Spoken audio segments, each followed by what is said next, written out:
Hi, hi. Thank you. Okay.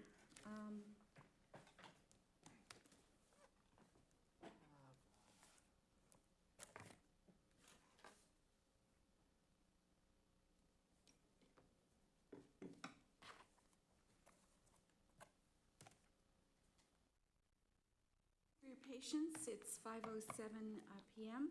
on July the 19th, and I'm calling this meeting to order. Before I do that, I'd like to say that the following, that the city council meetings are fully open to the public, and the public is welcome to provide live public comments during the council meeting, as well as continue to submit electronic comments remotely. Face masks or face coverings are once again required in city council chambers and throughout the city hall, regardless of your vaccination status. If you are in person today and don't have a mask, any staff member will provide you with one. If you would like to make a live public comment, please register with the city clerk staff in the main city lobby if you have not done so already. To provide comments remotely using e-comments, please visit www.Chulavista.gov/council meetings, and e-comments can be submitted until the public comment period concludes. And if you have any difficulty with e-comments during the meeting, please email your comment to cityclerk@ChulaVistaCA.gov. And Madam Clerk, will you please call the roll? Councilmember Cardenas? Present. Councilmember Galvez? Present. Councilmember McCann? Present. Councilmember Padilla? Present. Mayor Casillas Salas? Present. And Mr. Madam Mayor, if I can also make a quick announcement Yes. regarding the Deputy Mayor's teleconference. Deputy Mayor Cardenas is participating remotely from 155 Walnut Drive, Chula Vista, California, 91911. And Deputy Mayor Cardenas, would you please state for the record your compliance with the Brown Act and if any members of the public are participating from your location? Absolutely. Thank you, Madam Clerk. I posted the agenda at least 72 hours in advance of the meeting, and I certify that I have taken all steps required under the Brown Act to follow for my remote participation. There are 0 members of the public here. Thank you. Okay, and because Ms. Cardenas is joining us remotely today instead of using our buttons to vote today, the clerk will be doing a verbal vote. Okay, thank you. With that, Ms. Galvez, could you lead us in the Pledge of Allegiance? Please rise, place your right hand over your heart. Ready to begin? I pledge allegiance to the flag of the United States of America and to the republic for which it stands, one nation, under God, indivisible, with liberty and justice for all. Thank you, and you may be seated. So the first thing that we're going to do is take special orders of the day, and I'm so happy to welcome here a presentation by the Chief Executive Officer, Susan Gwynn, of the San Diego Regional Policy and Innovation Center. Welcome. Thank you. And hello, everyone. It's my pleasure to be here and talk about the San Diego Regional Policy and Innovation Center. You know, I know that we gave you this handout, so by now you've already read it 3 times, so I won't bore you too much with it. Next slide. The San Diego Regional Policy and Innovation Center was formed because solving shared challenges requires integrated regional solutions. Next slide. Climate resistance, critical infrastructure, water, ocean health, housing, these all require massive collective effort. And what the Policy and Innovation Center does is we build partnerships across sectors. We have a government and agency council that consists of the county, 18 municipalities, and 4 agencies, and we're so delighted to work with you as part of this.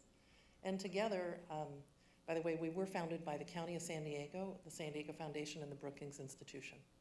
Next slide. Our mission is to unlock the region's potential by cultivating and building partnerships. And I think the most important thing in this slide is that we work with you to bring intellectual and financial capital to the region. There's never a bad time to bring those 2 things to the region. Next slide. In case, and I'm sure all of you know who the Brookings Institution is, they've been voted the #1 think tank in the world by, I believe, 20-some thousand think tanks around the world and over 4,000 in the United States since 2007. It's the first time in their 100 years that they partnered to work in a location across sectors and over any length of time. And we couldn't be happier to have them here with us. Next slide. Our focus areas are climate change, and within that, that includes obviously climate resilience, ocean health, think about wetlands, infrastructure around those things, wildfire, housing, and that is not only quality of existing housing stock and fixing things related to retrofitting, bottlenecks, development, those types of things, but also increasing affordability throughout the region. Community wealth building and infrastructure. Next slide. A moment ago we talked a little bit about Brookings. Many of you have probably heard about projects, including in San Diego. They work with the EDC, and there's the 100 Cities Initiative. And when you look at that map, you'll see that they've been in a number of cities across the United States. But this is, once again, the first time that they're working across sectors, across a span of years, to help us figure out, take all the best practices from across the United States, best practices across the world, and try them out locally. Next. One of the things that's coming up, and it's fun to talk about, we're going to be sharing it with your internal staff, is the first of its kind report. Our experts within the Policy and Innovation Center, we have researchers as well, along with the Brookings Institution, have taken a deep dive across climate action reports throughout the United States and major cities to see what's working and, more importantly, what's not working, and how we can take those best practices here to figure out how we can catalyze scalable and impactful emission reduction activities. So going from theory to actually implementation.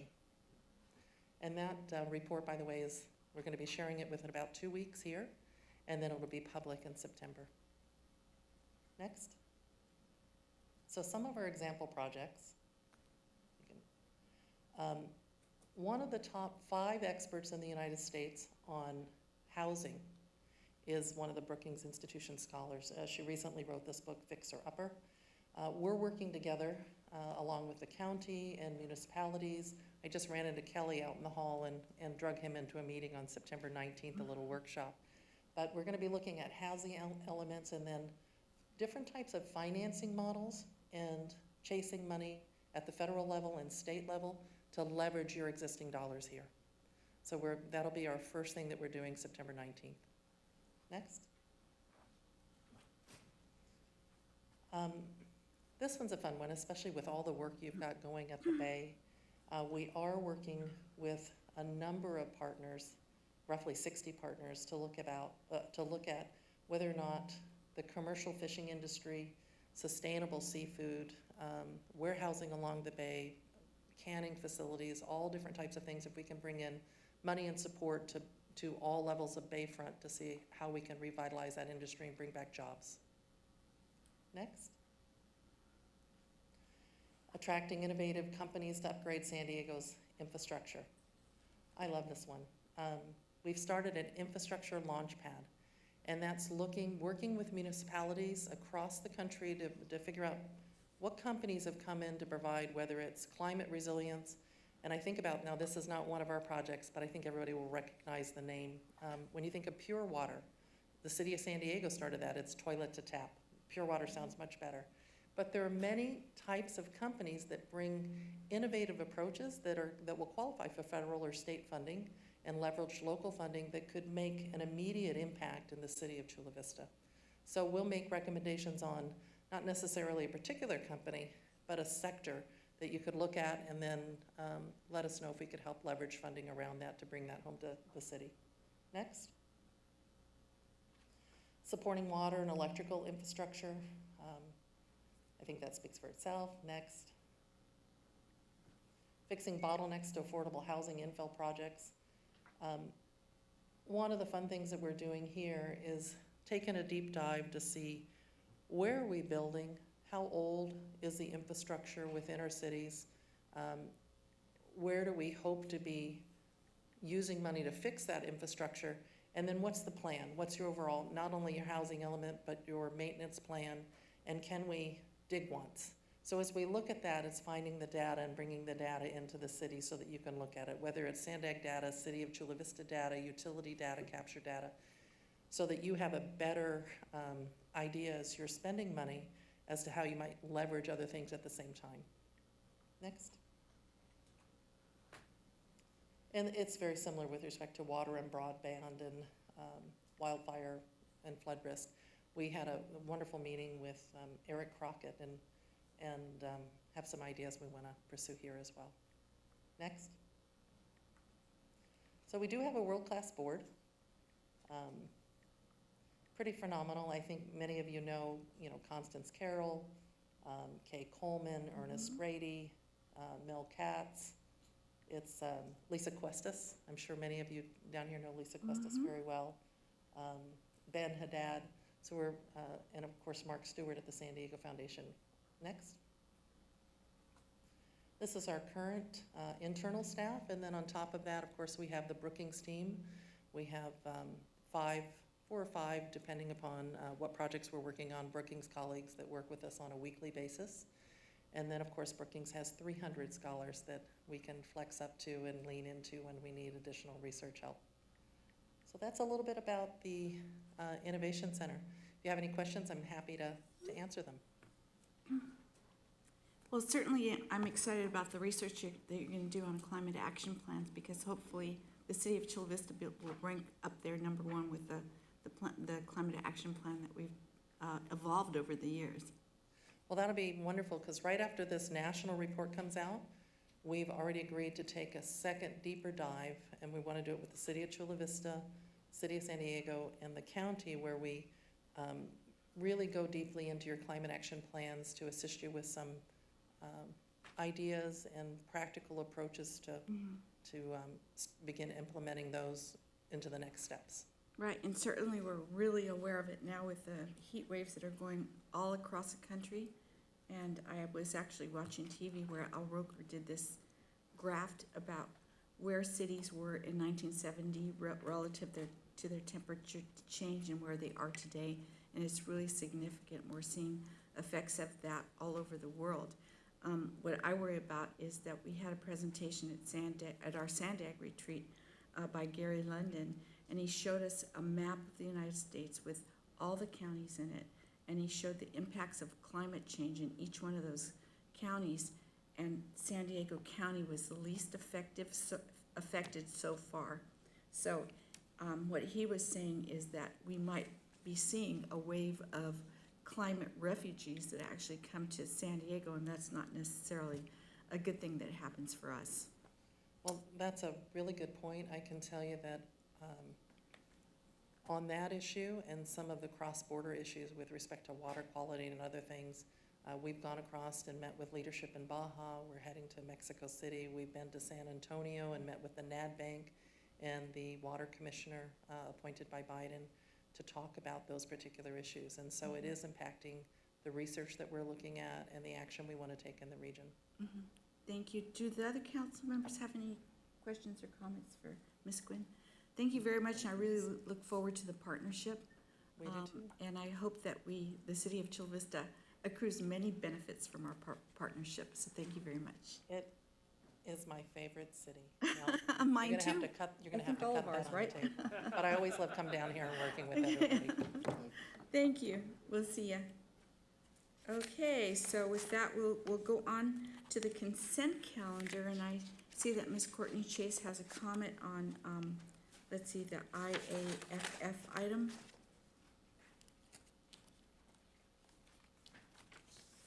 Welcome. Thank you. Good evening, Honorable Mayor and Council. Since not everyone was able to attend last week's meeting, I wanted to provide an overview of item 5.10 that's in front of you this evening. In May of 2021, the city offered to open contract negotiations early with IAFF. After beginning negotiations in October of 2021, with the council action last week and this week's actions, the labor contract agreement with IAFF will be in place through December 2024. The contract maintains a competitive wage and benefits package when compared to other local fire agencies and addresses the staffing policies to better serve the citizens of Chula Vista. I'd also like to acknowledge and thank the city's bargaining team for their work on this contract. It included Tanya Tomlinson, Aaron Dempster, Erica Hardy, Ed Prindell, and Pete Mercado. So thank you for your consideration on this item. Okay, thank you. With that, we can take up the balance of the consent calendar. Madam Mayor? Mr. City Attorney? Yes. I do have one announcement on item 5.3.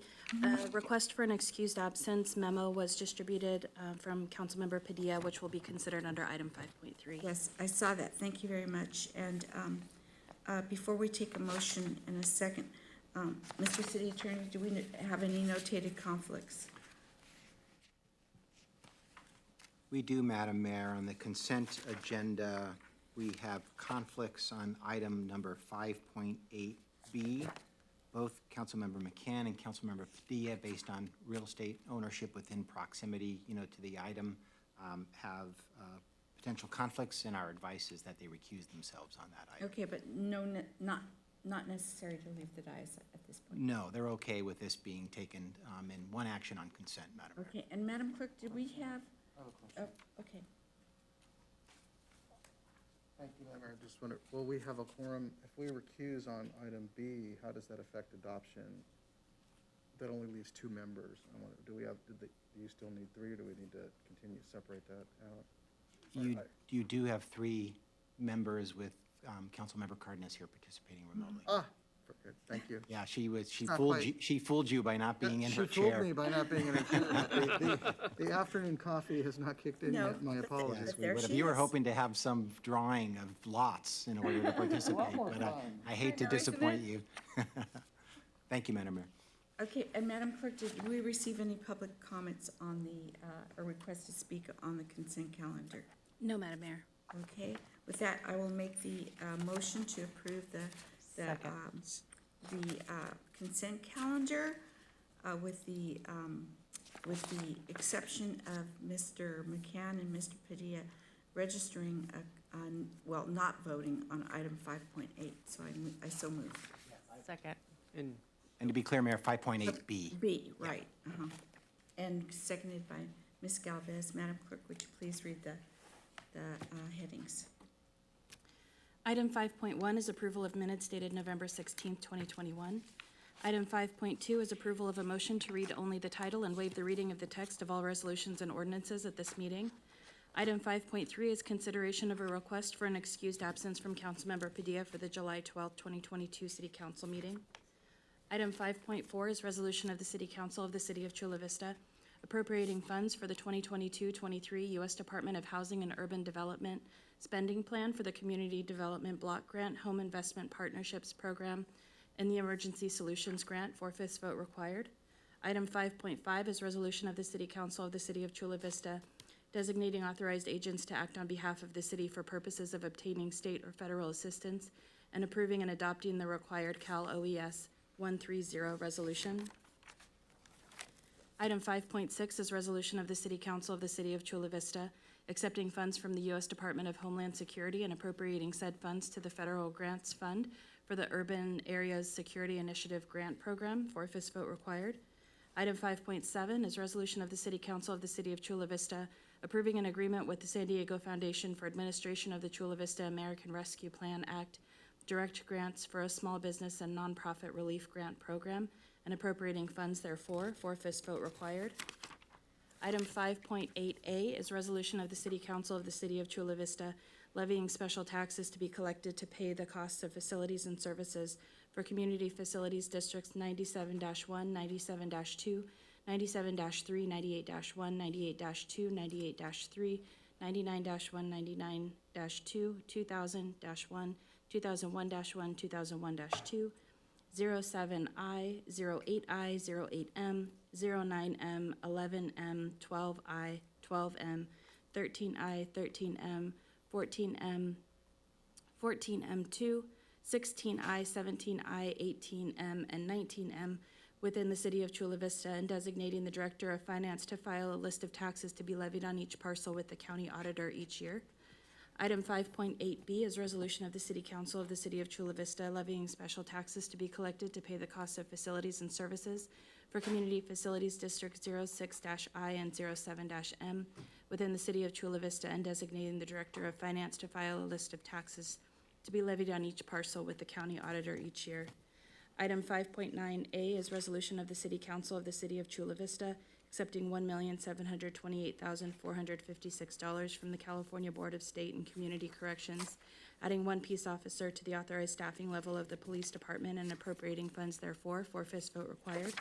Item 5.9B is resolution of the City Council of the City of Chula Vista approving an agreement between the city and the Board of State Community Corrections for the California Violence Intervention and Prevention Grant Program. Item 5.9C is resolution of the City Council of the City of Chula Vista approving agreements with SBCS Corporation and the San Diego Association of Governments for the California Violence Intervention and Prevention Grant Program.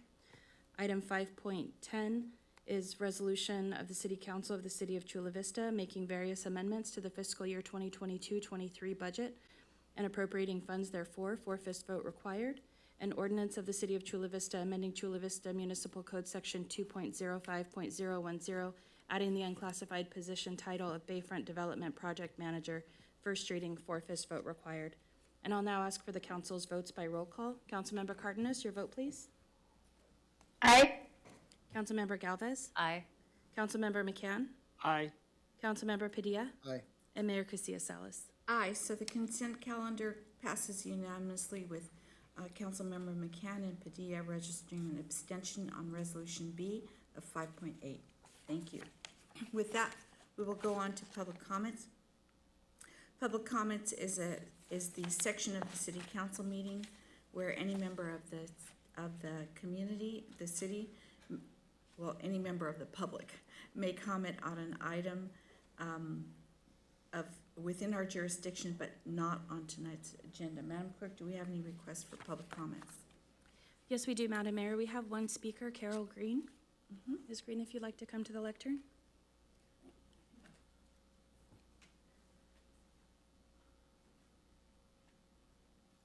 Good evening, City Council members. It's been a little while since I've been here, so I wanted to come back and say hi before you all do different things. The last time I was here, Elmo was here, and this drew a lot of attention, but I do want to call to your attention the fact that the Sesame Street group is under some attention for not being as inclusive as they might be if you've watched the news today, and ignoring two African-American girls as they paraded on by. And I, of course, hope that the City of Chula Vista, with its diversity and inclusion initiatives, will make sure that that does not happen here in our city. I'm breaking my rule. I have a couple things I want to say. Also, I was at the Gaylord in Maryland a couple of weeks ago for a conference, and when I checked in, they noticed that I was from Chula Vista, and they said, we're opening a hotel there. And I said, yes, I know you are. And so I want to let you know that the news of our hotel has traveled to Maryland and Washington, D.C. And now, because I have to travel a little bit, I will not be able to be here in a couple of weeks when I hope that you will all be considering a ordinance limiting flavored tobacco products within the city. You probably are not surprised that I am in favor of this. I've been here and spoken to this many times, but I wanted to reemphasize this as we get closer to this ordinance. The City of San Diego has taken great steps. I'm also hopeful that the amendment that's on the California ballot will also pass. And in this way, we protect our children by not exposing them to tobacco products and that first introduction, which often comes in the form of flavored tobacco products. And because I don't want to leave without asking for something more than what you might already do, I would like for you to consider extending a ban on flavored marijuana products for those same reasons.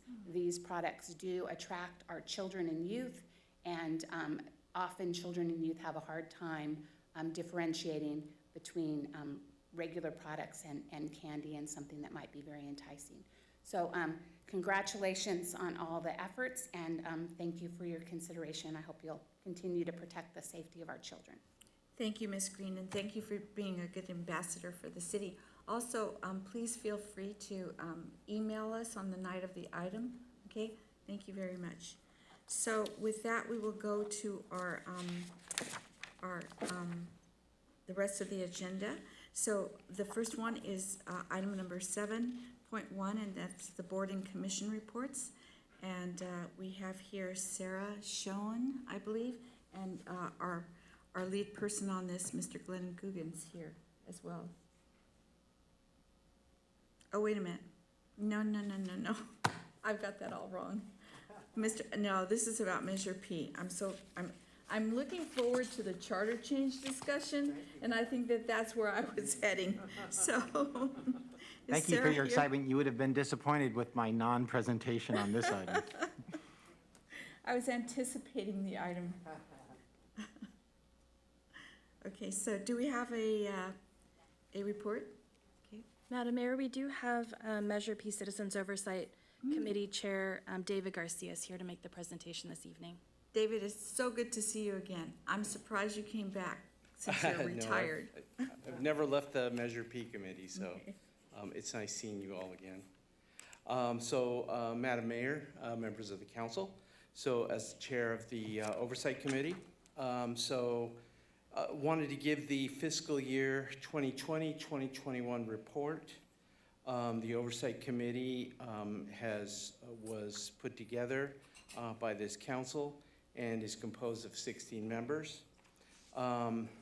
The summary of the fiscal year independent auditor's report on compliance revenues and expenditures. Major expenditures in the following categories incurred in the fiscal year 2021. The total expenditures were $33,114,425. The auditor statement of revenues, expenditures, and changes in fund balances. So for revenues, it was $23,918,015. For expenditures, total expenditures were $24,985,926. We had the full fund balance for June 30, 2021 was $33,375,272. Some of the major projects that were taken care of during the fiscal year, one of the big ones, I actually drove by it the other day, was the building of fire stations 5 and 3. They were in February of 2020, the council awarded the construction phase of construction for Fire Station 5 that began in March of 2020 and completed and began operating in March of 2021. Beautiful fire station. And then Fire Station 3 was completed and began operating in April of 2021. The old Fire Station 3, previously 9 and 5, have been demolished, but the contract remains open until the end of the one-year landscaping maintenance, which expires in April of 2022. So there's street phase 1 and 2. There have been street repairs around the city. Lauterbach Park was another major project. The project will replace the natural grass on the sports field with synthetic turf and replace the deteriorated basketball court. The replacement of the sports field includes a new walking path, new sports lighting and striping for both soccer and softball. A new picnic area will be constructed, replacing the old picnic areas. The new basketball court will also include striping for a pickleball court. Don't ask me what pickleball is. The project will also— I'll give you a lesson. This project will also rehabilitate the failed walkway access to the park for the senior housing to the south. Additionally, $1 million of this project is actually funded by the state of California grant for California Youth Soccer and Recreation Development Program. And additionally, another $820,000 will come from Measure P. Other infrastructure projects were also the corrugated metal pipe rehabilitation outside the right-of-way, phases 1 and 2. Then we also had other infrastructure was the sidewalk replacement citywide. The projects repaired and replaced damaged sidewalks at various locations throughout the city. The traffic signal system fiber network. The traffic signal replacements and improvements for 11 locations, including the expansion of city fiber optics, wireless, and/or twisted pair communications. So expansion of adaptive signal systems and installed of traffic monitoring devices.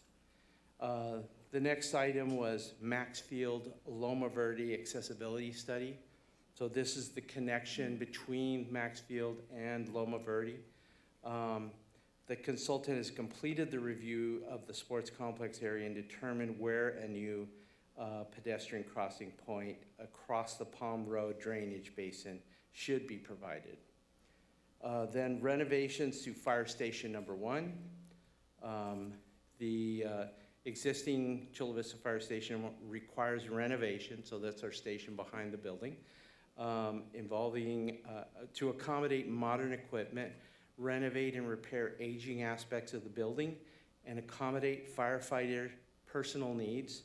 The existing ladder truck housed at Fire Station number 1 will be replaced in the next year with a larger apparatus that will not fit within the existing apparatus bay, making alterations to the existing apparatus bay necessary. Next is the Loma Verde Recreation Center. Again, this is to for the design and build agreements. This segment still has more work to do. We also have let's see, segment 3 of this project. So there's 2 segments, and then there's a third, but that segment 3 portion of the project replaces the balance of the existing building to create space for new pool mechanical equipment. And so that's really important to make sure that the pools are safe. Sidewalk and pavement improvements of the city parks. The Norman Park Center battern seam metal roof. So installation of the new battern seam metal roof panels at the Norman Park Center. The Women's Club window replacement and exterior painting. Projects that are in progress are the Roar Park restroom replacement, the electrical switchgear upgrades, and the Public Works boiler chiller. So those are projects that are in progress right now.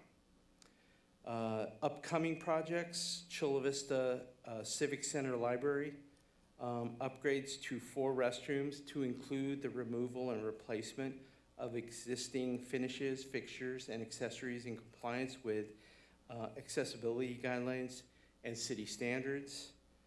New carpeting, repairing of children's library and entry foyer, as well as removal of no longer needed bookshelves and furniture.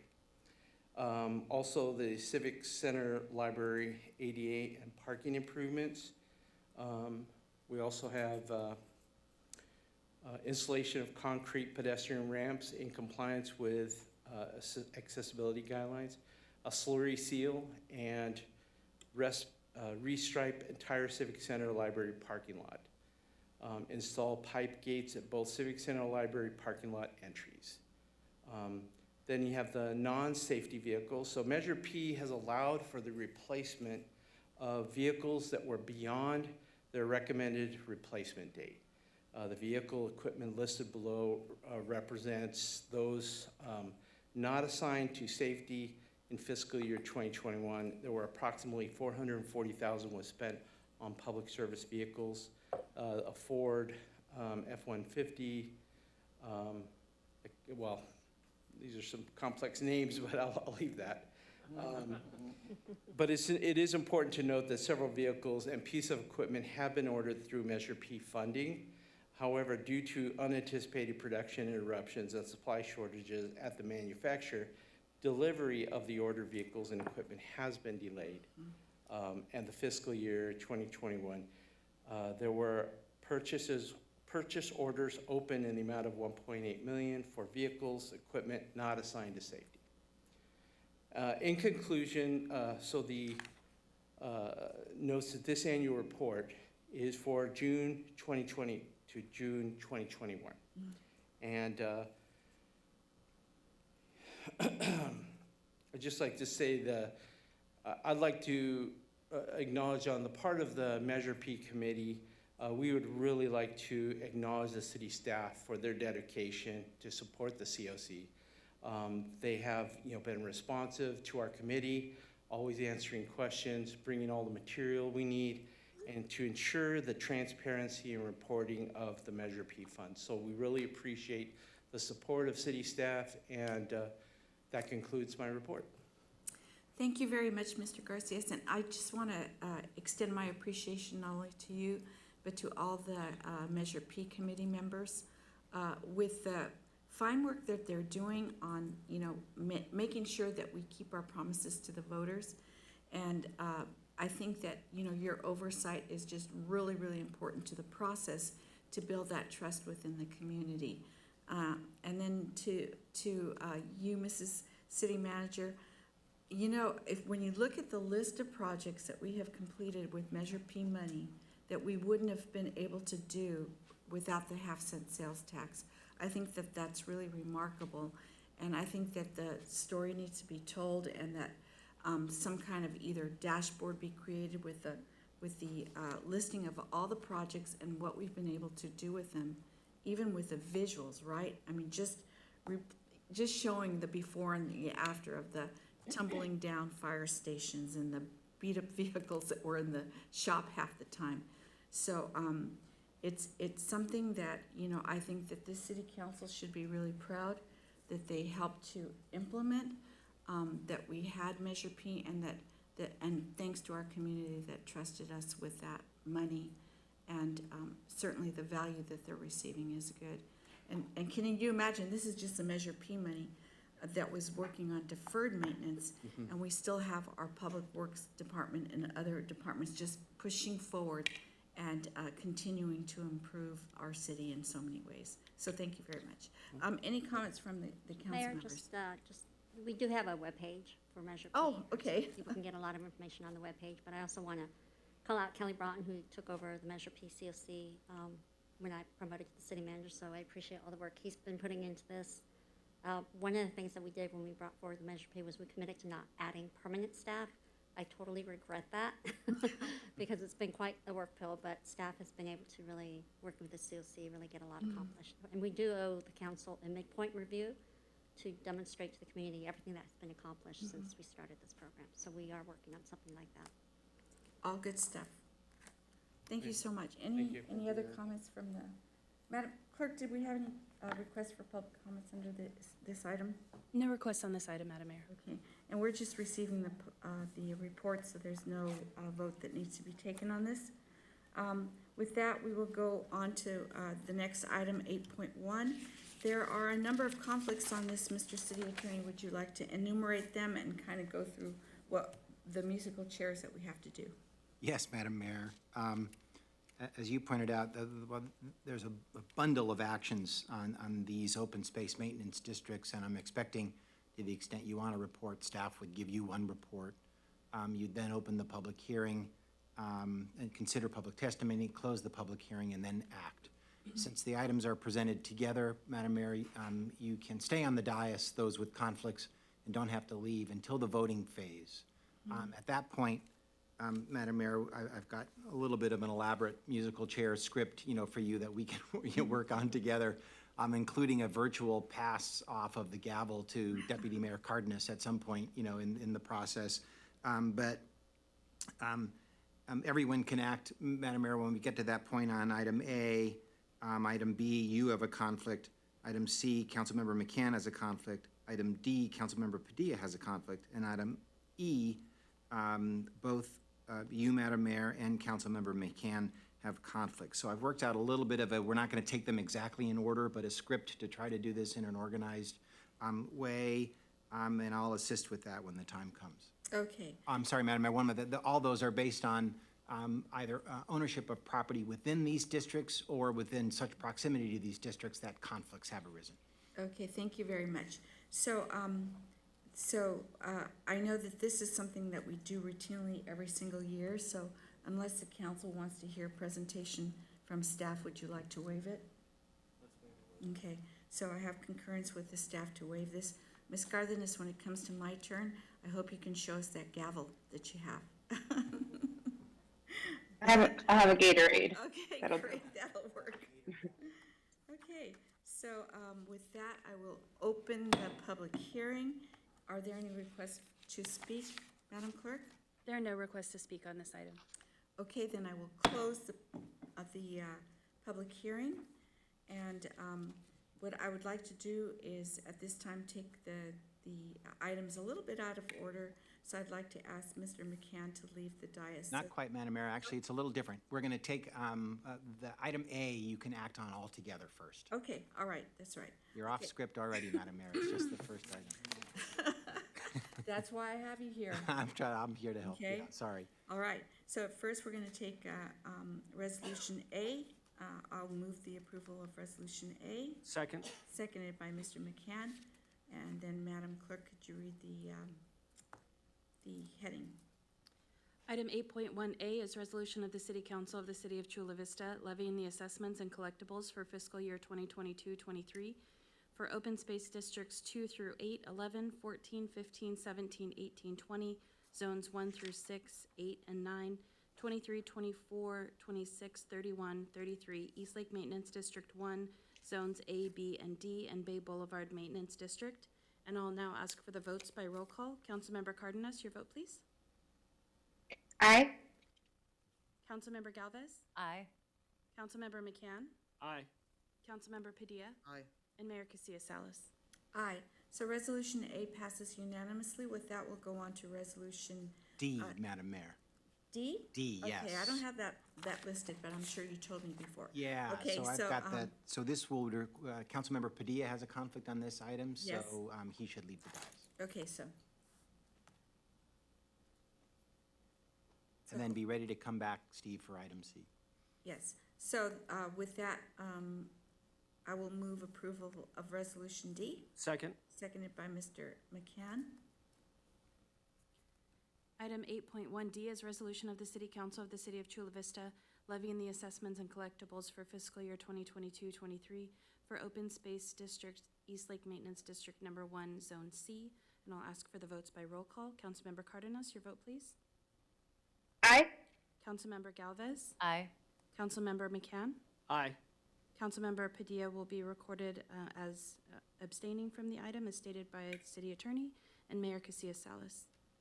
Aye, so Resolution D passes with a unanimous vote with Mr. Padilla absent, and now he may return to the dais. Yes, Madam Mayor. So the next item we have queued up here in our musical chairs is item number C. Councilmember McCann has a conflict on that item, so he should leave the dais and remain out for one more right. resolution after.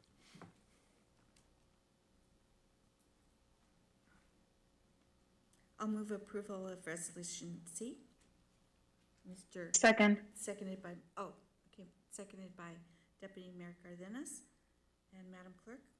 8.1C is resolution of the City Council of the City of Chula Vista levying the assessments and collectibles for fiscal year 2022-23 for open space District 1. And I'll ask for the votes by roll call. Councilmember Cardenas? Aye. Councilmember Galvez? Aye. Councilmember McCann will be recorded as an abstention. Councilmember Padilla? Aye. And Mayor Casillas-Salas. Aye. Resolution C passes unanimously with Mr. McCann abstaining. And now It's your turn, Madam Mayor, to leave. Councilmember McCann should remain out, and you have a conflict on this item, Madam Mayor, and on the next one. So your power needs to be ceded at this point. Okay, thank you very much, and I will turn it over to Deputy Mayor Cardenas. Thank you, Mayor. So this is item number E, Deputy Mayor Cardenas. Okay, so I will entertain a motion to adopt, what is it? My brain is still foggy. 8.1E. 8.1E. So moved. Item 8.1E is resolution of the City Council of the City of Chula Vista levying the assessments and collectibles for fiscal year 2022-23 for open space maintenance, for Open Space District 20, Zone 7. Councilmember Cardenas, your vote, please. Aye. Councilmember Galvez. Aye. Councilmember McCann will be recorded as an abstention. Councilmember Padilla. Aye. And Mayor Casillas-Salas will also be recorded as an abstention.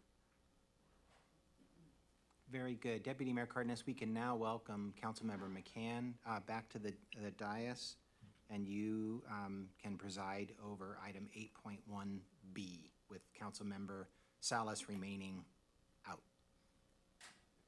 Okay, I will entertain a motion to adopt 8.1B. So moved. Madam Clerk?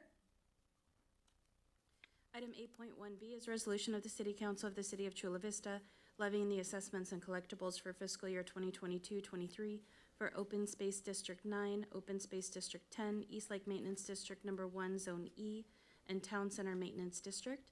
I'll ask for the votes by roll call. Councilmember Cardenas? Aye. Councilmember Galvez? Aye. Councilmember McCann? Aye. Councilmember Padilla? Aye.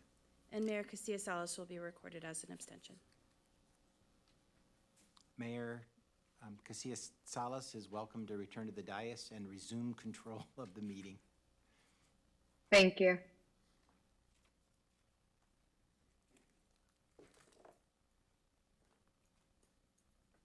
Okay, thank you.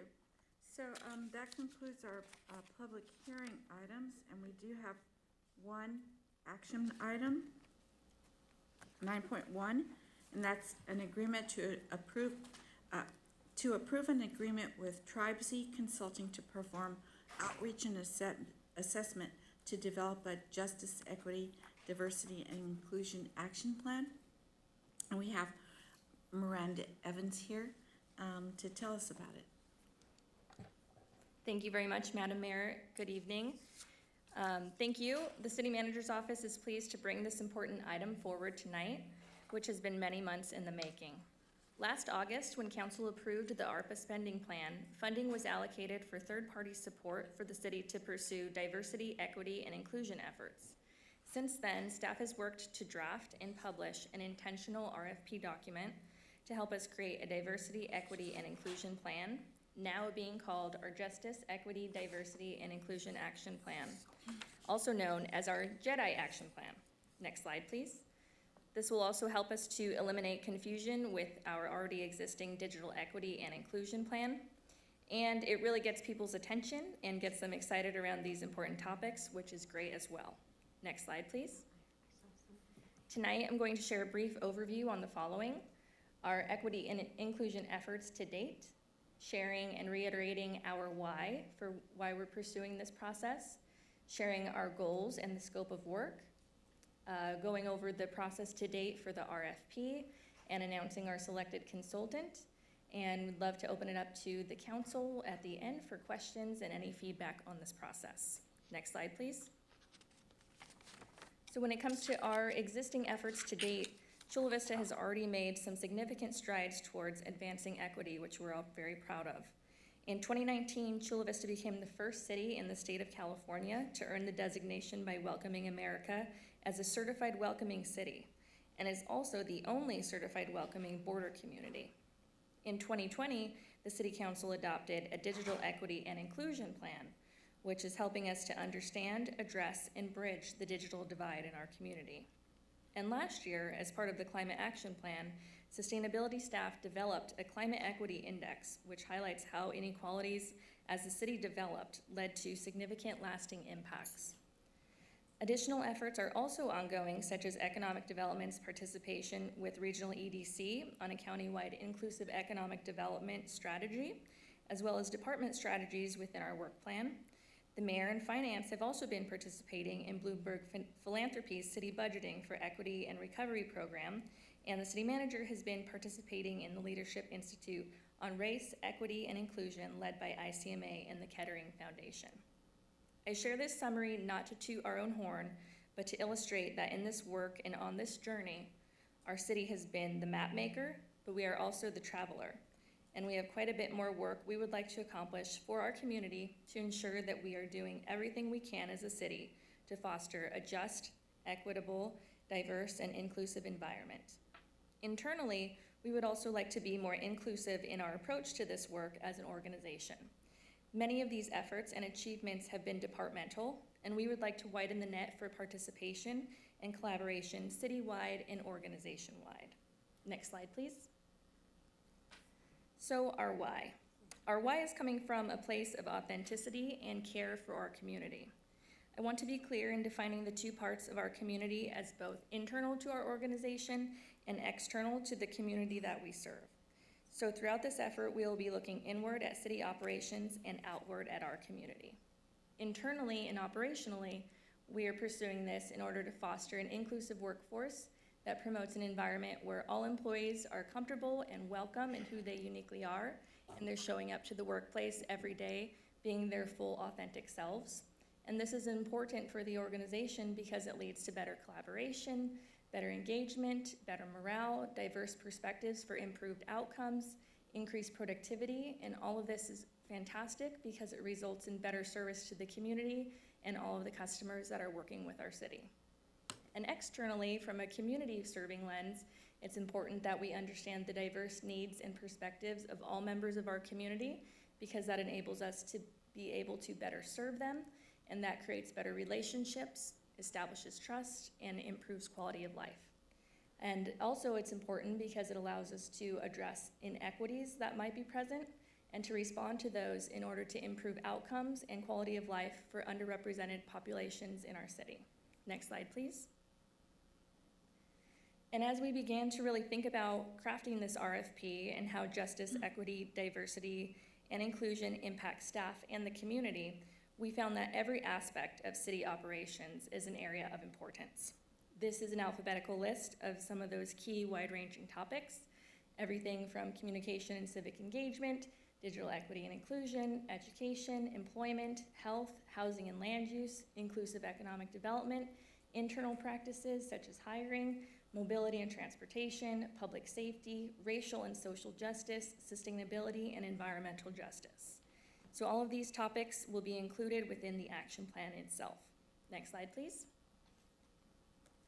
We recognize the magnitude and importance of this effort, and within crafting the RFP document, have identified both short-term and long-term goals. The short-term goals are what will help us to start the work, and the long-term goals are important because that's what is going to sustain our efforts. Some of our key short-term goals are to have an organizational assessment and baseline report completed. Of course, community outreach, which will be a very critical component of this whole engagement. Implementation of JEDI best practices in local government, collaborating to create a statement of intent and unifying definitions. So we all are defining things the same way and talking about things the same way. Developing a 5-year action plan and identifying key metrics and KPIs so that we're tracking our progress and going about this effort in a data-driven and intentional way. And we also have data to look back on and track our efforts. Next slide, please. And for long-term goals, really this is embedding this work into the culture and into the DNA of our organization. And that's done through an organization-wide commitment to sustain our JEDI strategy, done through developing sustainable training strategies, implementing training strategies, and long-term monitoring and evaluation measures to make sure we keep this effort going and it's not simply a plan that dies on the shelf. Next slide, please. This is a really quick overview of the RFP process itself.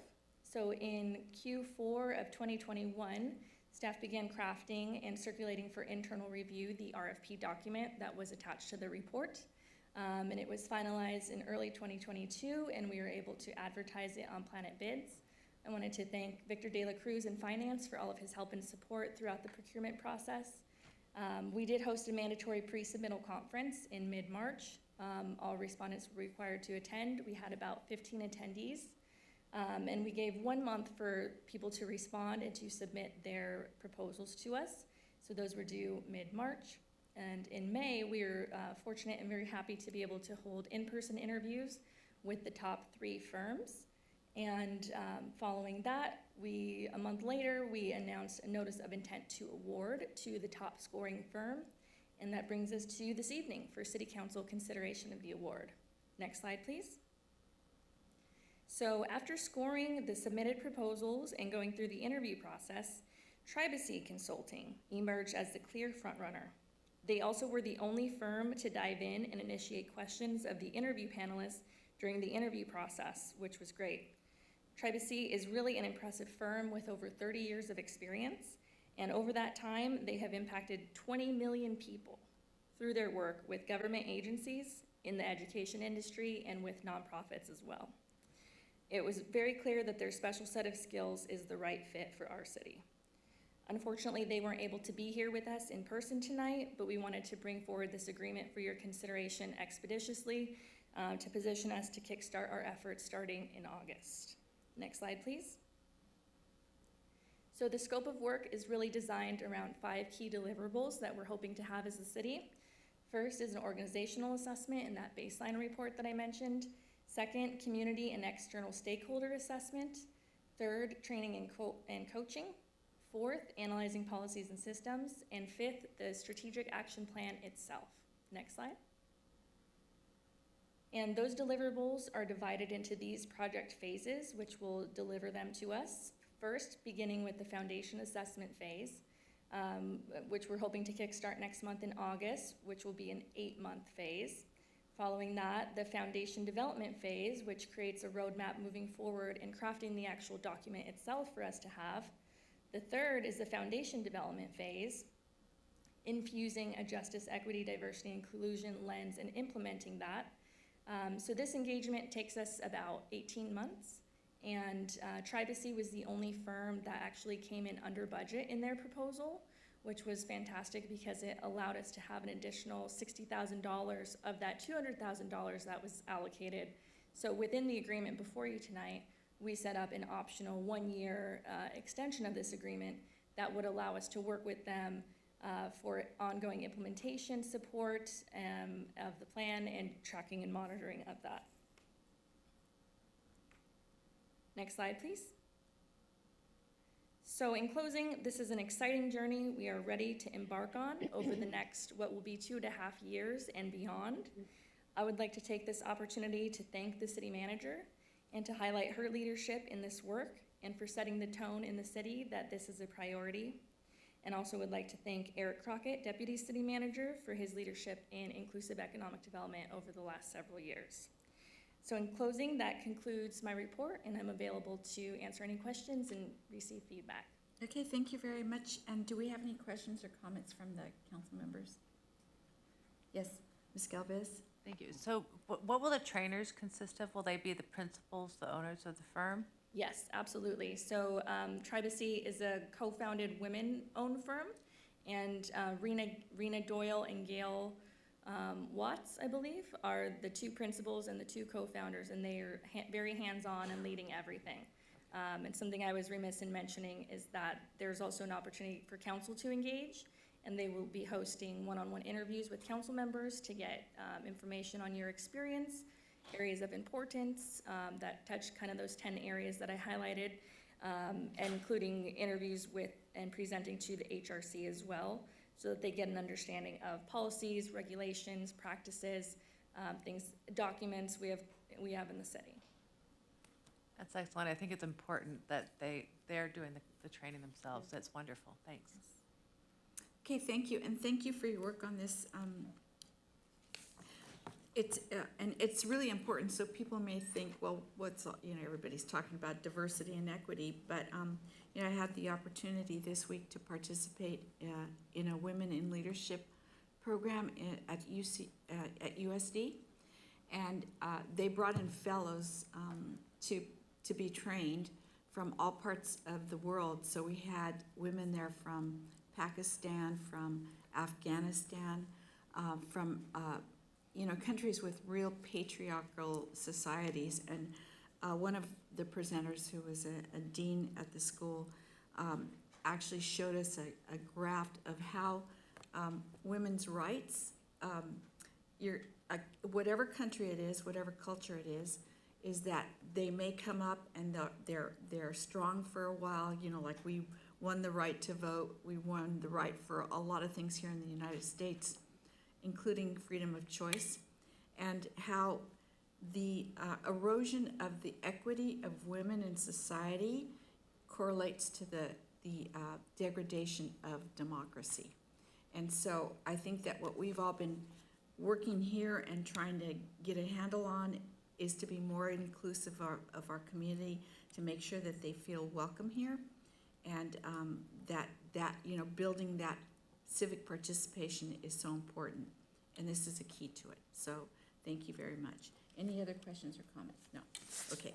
With that, Madam Clerk, do we have any requests to speak or members of the public that commented on this? Not on this item, Madam Mayor. Okay, thank you. Madam Mayor, I'll move approval of the closure. Okay, so Mr. Padilla will move approval, and it'll be seconded by Ms. Cardenas. Madam Clerk, would you call the roll? Item 9.1 is resolution of the City Council of the City of Chula Vista approving a consultant services agreement between the city and Tribacy Consulting to provide justice, equity, diversity, and inclusion consulting services, including creation of a JEDI action plan. And I'll ask for the votes by roll call. Councilmember Cardenas, your vote, please. Aye. Councilmember Galvez? Aye. Councilmember McCann? Aye. Councilmember Padilla? Aye. And Mayor Castillo-Salas. Aye. So it passes unanimously. So thank you very much, Amanda. You can start your work. Okay, with that, we will go on to, that concludes the business for tonight. So we'll go on to the city manager's report. Yes, thank you, Mayor. Just one thing. I did want to give you an update on our technology and privacy task force. So I checked in with them last night. They are working very hard, putting in a lot of time on this effort. I made sure I thank them for their time and dedication to the project. But I also want to thank the staff who are working to support the task force and all the department heads who are presenting to them, particularly the police department. They've spent a lot of time responding to a lot of questions, and Roxana and her captains provided a tour and provided kind of an open house opportunity for the task force to come through. So that was, I think, very helpful to the task force as they're developing recommendations to bring forward to me, so we can draft a policy that we can bring forward for your consideration. There's quite a bit of community input that we're seeking. There's focus groups that are taking place. I think there's about 6 of them. 4 will be in English, 2 of them will be in Spanish, so we're getting a lot of input that way. There was a survey that was conducted in English, Spanish, and Tagalog, so we got some input from the community that way. Again, we're anticipating that we're going to be bringing forward a draft policy for council consideration in the fall. So that's what we're working towards. And I made it very clear to the task force that I'm not the one making the decision. I'm making recommendations as the city manager. They obviously can also make recommendations individually in front of the council, and we anticipate there'll be advocacy groups, differing opinions, but we're hopeful that following this process and allowing for a lot of input up front over the last few months and going forward will provide us an opportunity to bring something to the council that can be, received well. And of course, obviously, ultimately, you provide the input and make the decision. But I also want to thank Glenn, who was there last night. Simone has been very involved from the beginning, so just a lot of work going on. So I just want to give you an update on that. Okay, thank you very much for that update. And with my mayor's report, I already mentioned the women in leadership at USD. And then Friday, there was a ribbon cutting of the newest Chula Vista Elementary School. It was a Fari Jeffers Elementary School in the Iskaya neighborhood. And I personally knew Fahari and her husband, Kenneth Samaji. She was a remarkable woman. Her mother was a domestic worker. And later on, she, with the help of her husband, founded the first United Domestic Workers Union in order to support the people that work in domestic unions, domestic activities, and secure working rights for them. So it was really great to see some of the old timers from way back when. And then also on Friday, I was really amazed because I realized Southwestern College had a library, but I had never been in it. It's huge, it's amazing, it's a beautiful library. But that was part of a preview that we got of a new mariachi museum that will be housed there on the second floor of the museum. That coincided with a celebration of the 25th year of the Mariachi Scholarship Foundation, but it was really the 26th year. And they honored the original board of directors, and I was really honored because I was on that board of directors way back in '96 when we started that. And to think about how the program has grown in our schools from one school at Southwest High School, that now each of our high schools have a mariachi program, and that the foundation has raised and given out over $600,000 in scholarships to these young musicians.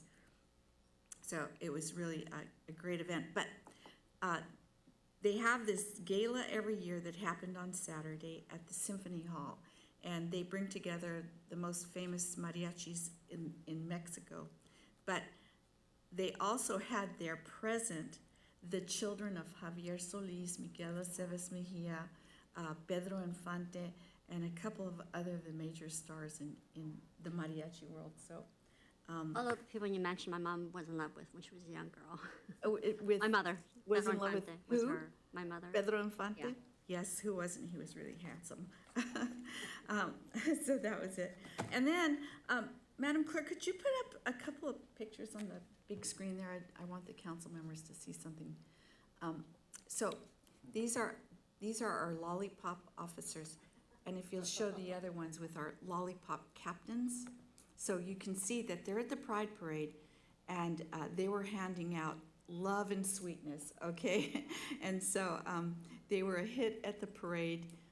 The kids just loved it. They had these lollipops, and they were handing them out to the kids. We handed out, I think, 200 lollipops, and we ran out really early in the parade. It was really a fun event, but it was great to see our police department represented there at the Pride Parade. And that's all that I have for my report. And so now I'll go on to council member comments, beginning with Ms. Galvez. Thank you very much, Madam Mayor. I'd like to make a referral and get consensus from my colleagues.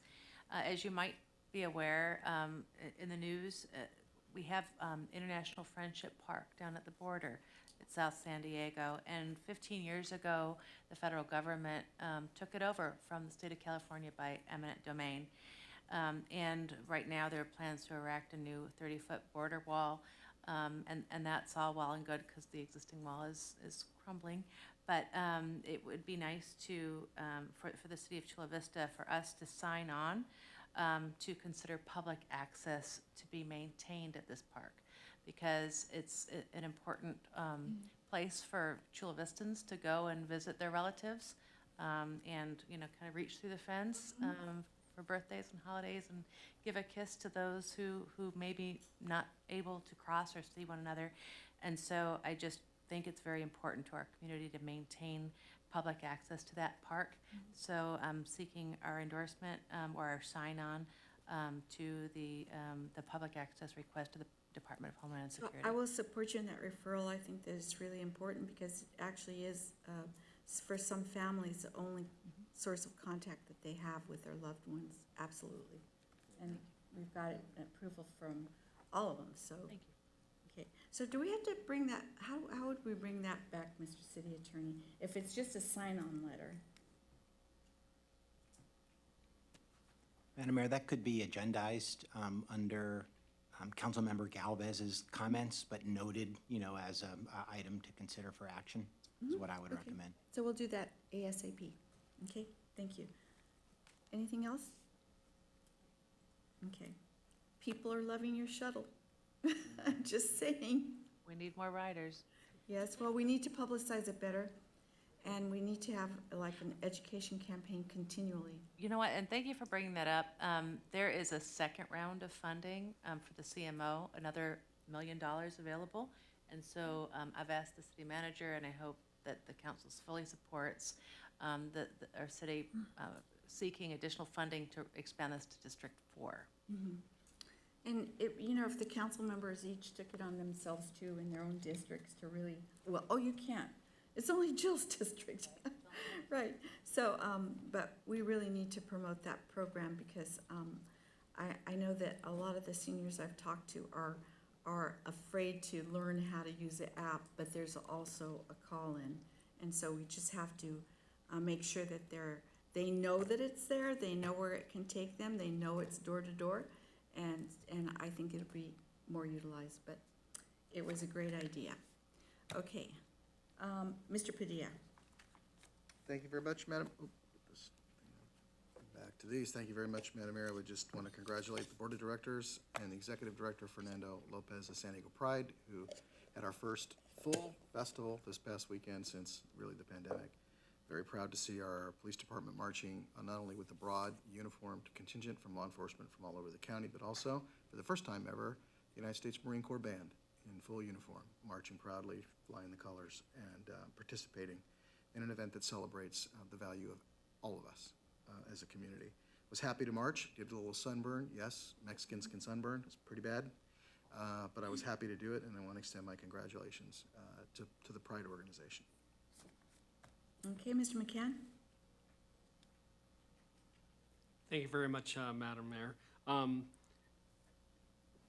guess I didn't hear it, but I thought one of the big events we did this week was doing the groundbreaking for the bridge shelter. Oh, yes. How could I forget that? And was just amazing. I wanted to thank staff so much for working on, and the city manager for getting together a collaboration with a great nonprofit. And then this is our sort of our second phase, making sure that we can actually go out and proactively help our homeless. The HOT team, which we put together in 2015, I think has been outstanding. And the next phase then is the bridge shelter, and just very excited to see that go. And it looks like it'll be hopefully open by the end of the year, and be able to help some of our homeless in a way that will get them help and get them help for the long run. I also was very honored to be at the ribbon cutting for Jeffers Elementary with the mayor. And if you knew her husband, I thought he was a hoot when he spoke.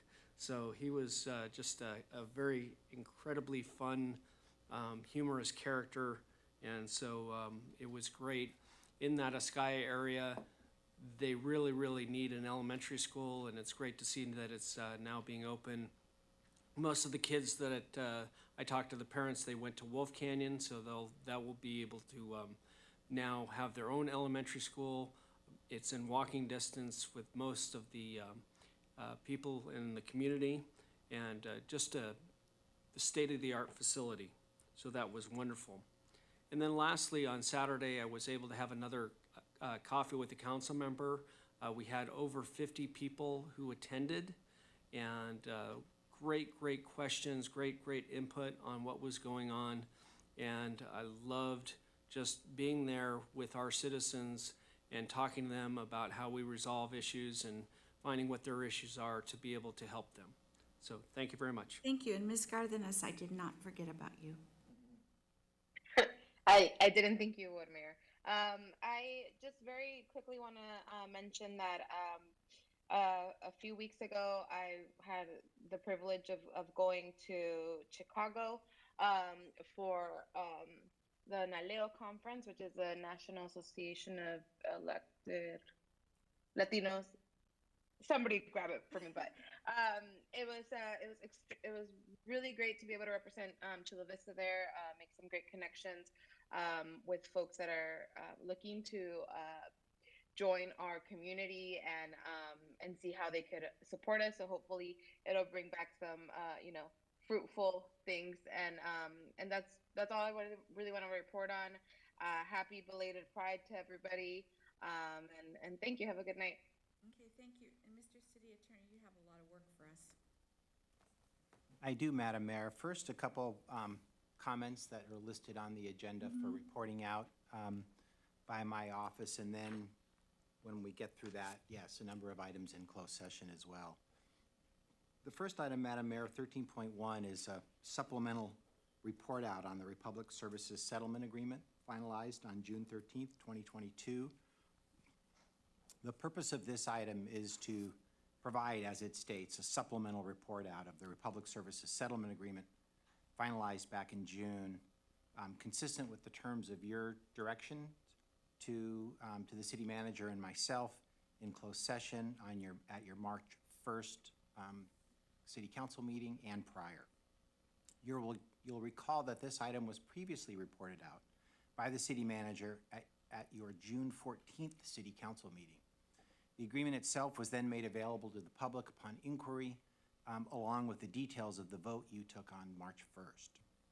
Tonight's supplemental reporting out is primarily in a response to a letter received from Mr. John Moot on behalf of Russ Hall, alleging Brown Act violations by the city and how it had previously reported out on the item.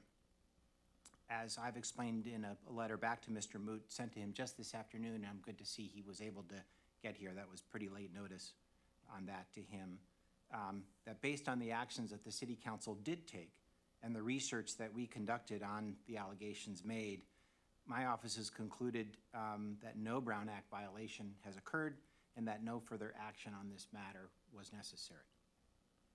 That being said, in order to resolve any difference of opinion that we may have with Mr. Moot and his client on this matter, and in the interests of providing as much information as we can to the public, and there's certainly no harm and probably some benefit in this instance in doing that, I will report to you tonight in somewhat redundant fashion as follows. The agreement with Republic was finalized with the city manager on June 13th. The terms provide for a $16,668 reimbursement to the city for monies paid to outside vendors that assisted with the cleanup of some debris and trash, particularly near the end of the strike period. A global credit program for residential customers equal to 46%, Republic's calculated collection component of the estimated services not provided, with an opportunity for further credits or reimbursements upon customer demonstrations of impacts or costs incurred. Case-by-case credits available for multifamily, commercial, or industrial customers. An additional services credit for the city in the amount of $90,000 that in the city's view was to compensate the city for the cost incurred for city labor and equipment that was expended or offered to supplement the cleanup and removal activities, again, during the strike, particularly near the tail end of the strike, with respect to multifamily housing containers. A waiver of fees and penalties for late payments for customers who are otherwise in good standing, a mutual release of claims between the parties, and importantly, preservation for the city of the rights that it has under the franchise section 3.2 to determine if Republic had adequately performed its services under the agreement as a condition to the city approving a 7-year extension that Republic might otherwise have at the time in, I think, July, 2024. The vote on these terms, Madam Mayor, was 3 votes in favor, 1 vote against, and 1 city council member absent. City council member Padilla was absent from that meeting, and council member Galvez voted against settling on those terms. The agreement and the vote details had been provided already on request, at least to one party. I know the UT asked for it immediately after the report out on the June 14th, and I think that those details have been reported in the press. We were also able to add this afternoon, and you even have a circulated version of the agreement, but I know you have it already, and attached to tonight's agenda a copy of the settlement agreement itself. In terms of implementation, since the agreement was reached, the required payment of the $16,000 and some odd dollars has been made by Republic. They have provided us, as is required under the agreement, the summary of credits that they've provided under the terms of the settlement agreement and their own program, and I think that's been forwarded to you by the city manager. Staff's still evaluating, that, and may dig into it a little bit further and follow up with Republic and/or you, depending upon what we discover of those credits that are provided. And I had been wondering whether or not we'd avail ourselves yet of the $90K of in-kind services, that had been offered above and beyond Republic's obligations under the contract already. And apparently just today, there was a homeless cleanup encampment project that was undertaken that Republic provided services for. I'm not sure what the value of those services are, but that would be offset against that credit that we have. And apparently next week, there's an illegal tire, removal effort that Manuel is overseeing, with them in the Otay Valley, river bottom. So that's the report. Again, supplemental report out under the item, Madam Mayor. Certainly can answer questions you might have about that. And I believe, although a little unusual for a report out, certainly would welcome Mr. Moot's comments if he has any comments on this in your discretion, Madam Mayor. Mr. Padilla? Now that we're reporting out again, I would just want the record to reflect, in addition to the comments I made at the prior reference count, in addition to the comments I made at the report that the city manager previously made, and those comments are on the record, and also reflect that had I been present and participating in this meeting, I would not have voted in support of this agreement. Okay. I'd like the record to reflect that. Thank you. Okay. Do we have any public speakers, Madam Clerk? Yes, we do, Madam Mayor. One speaker, Mr. John Moot.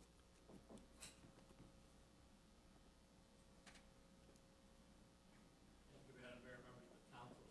Russ Hall has relatives in town and was not able to make the meeting tonight, but he did ask that I read a statement that he released today.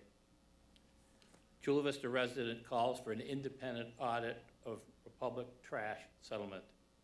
Chula Vista resident Russ Hall is asking the City of Chula Vista City Council to hire an outside firm to independently audit the city's handling of the settlement with Republic Services following the trash strike.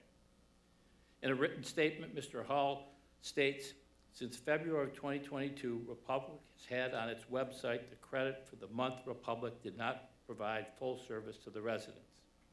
The matter was on the council's closed session agenda in February and voted on March 1st, 2022 closed session meeting. Yet it was not until after attempting to report out the settlement in violation of the Brown Act and being asked to comply with the law that the city is now disclosing the details. The San Diego Union Tribune reported that Republic provided $1.03 million in credit, but the council agenda packet contains no information verifying this amount or how or why the council arrived at only a 46% rebate on their bill. Chula Vista residents and businesses have been asked to foot the bill for trash services they never received, and the city has utterly failed to provide any documentation to support what they agreed to and why, nor explain why they waited 3 months to announce it. In a letter to the city, Mr. Hall's attorney asked the city attorney to include in the council packet documents reflecting communications between the city and Republic regarding the settlement and timing, but none were included in the council packet. I would simply like to add my own comments. I am still getting calls from Republic Services demanding that I pay for services that I never received. The city and the city council have yet to give any directions to the citizens of the city as to why they're being asked to pay 54% of a bill for services they never received. This council likes to pride itself on open and transparent government. The handling of the trash strike and this rebate has been anything but open and transparent. It's one thing for the city council and the city to have fought for its residents and stood behind them.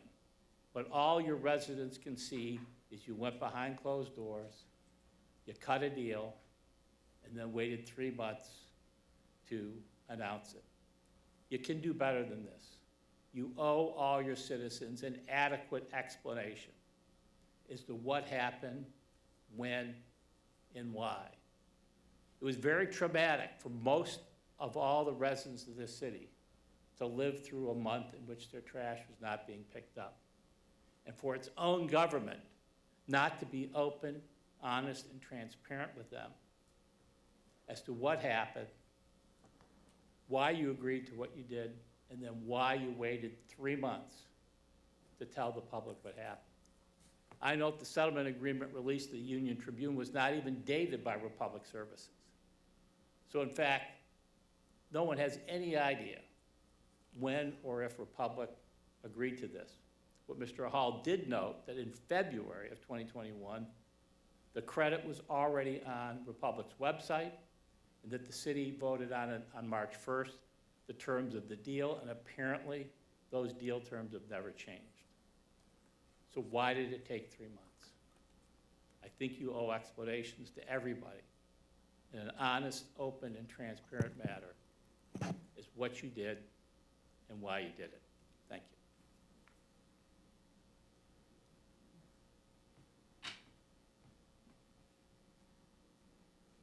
Any further questions from council on this item, Madam Mayor?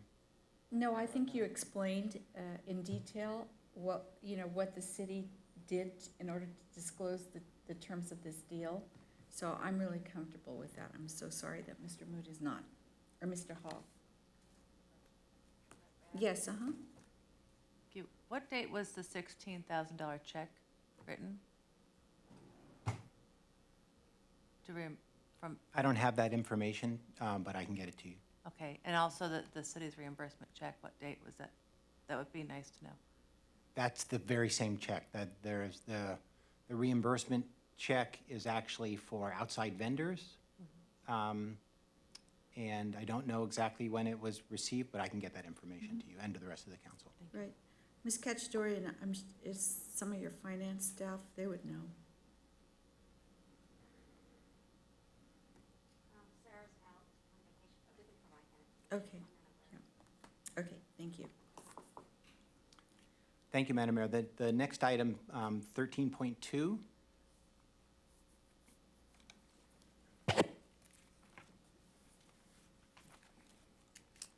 is report out on the Charter Review Commission meeting of July 13th, 2022.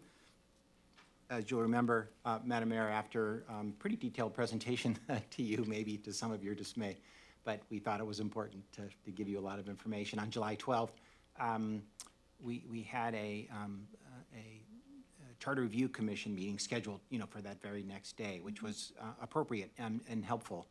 I'm reporting out on that, at least generally, at the request of the chair, and I'd like to say a couple things on his behalf. First of all, the chair and the Charter Review Commission very much appreciated the opportunity to present the item to you, as do I, with all the work that our groups put into it, and appreciated the questions and comments that were offered by the City Council at that July 12th meeting. They did meet and they discussed all the items that were presented and raised, and Councilmember Galvez, the information that you requested be provided to them was provided to them as well.